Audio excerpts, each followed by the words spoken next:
Hello and welcome everyone. दोस्तों, जैसे कि 18 तारीख को जो यूपी से जो डीएचओ का एग्ज़ाम हुआ था, इसमें एक बड़ा अच्छा डीएपी में उसका मात्रा कितनी पाई जाती है। तो नैनो जो डीएपी होता है उसमें नाइट्रोजन और जो फास्फोरस जो मात्रा होती है वो 8% आपका नाइट्रोजन होता है और 16% आपका जो है वो फास्फोरस होता है।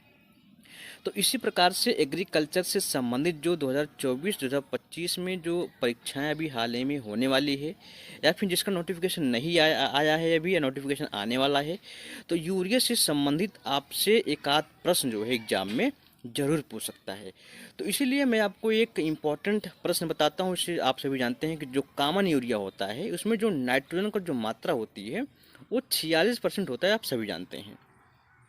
लेकिन एक इम्पॉर्टेंट प्रश्न है कि यूरिया गोल्ड को लेकर। क्योंकि मैं यूरिया गोल्ड की बात इसलिए कर रहा हूँ क्योंकि अभी हाल ही में 2024 में यूरिया गोल्ड जो है काफ़ी एक चर्चा का विषय बना हुआ है। तो जाहिर सी बात है कि 2024-25 में जो एग्रीकल्चर के एग्ज़ाम होने वाले हैं इसमें जो आपकी यूरिया है, यूरिया से संबंधित आपके कुछ प्रश्न वहाँ पे बन सकते हैं। तो हम एक सबसे बेहतर पॉइंट रखते हैं यूरिया गोल्ड। यूरिया गोल्ड से प्रश्न आपको 3 प्रश्न बनते हैं। इन तीनों प्रश्न में से कोई ना कोई प्रश्न आपको एग्जाम में देखने को जरूर मिलेगा। पहला प्रश्न आपसे पूछ सकता है कि यूरिया गोल्ड को लॉन्च किसने किया। दूसरा प्रश्न पूछ सकता है कि यूरिया गोल्ड को डेवलप किसने किया। या तीसरा प्रश्न आपसे पूछ सकता है कि यूरिया गोल्ड में नाइट्रोजन और सल्फर की मात्रा कितनी होती है।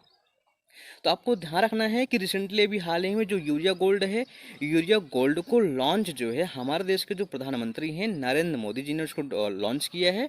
डेवलप किसने किया है तो आपको बताना है आरसीएफ, यानी आरसीएफ मतलब होता है कि राष्ट्रीय केमिकल एंड फर्टिलाइजर लिमिटेड जो है ये लिमिटेड के माध्यम से इसको डेवलप किया है।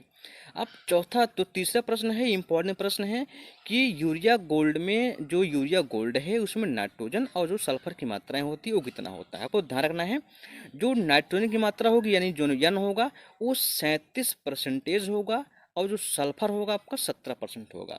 तो इस प्रकार से आपको ध्यान रखना है, ठीक है ना। Thank you so much. एक प्रश्न का आंसर आप लोग कमेंट बॉक्स में कमेंट करके जरूर बताइएगा कि आलू पौधे का कौन सा भाग है। ठीक है, ऑप्शन ए पत्तियां, ऑप्शन बी जड़ें, ऑप्शन सी तना, ऑप्शन डी पुष्पक्रम। ठीक है, कमेंट बॉक्स में कमेंट करके इसका आंसर जरूर बताइएगा।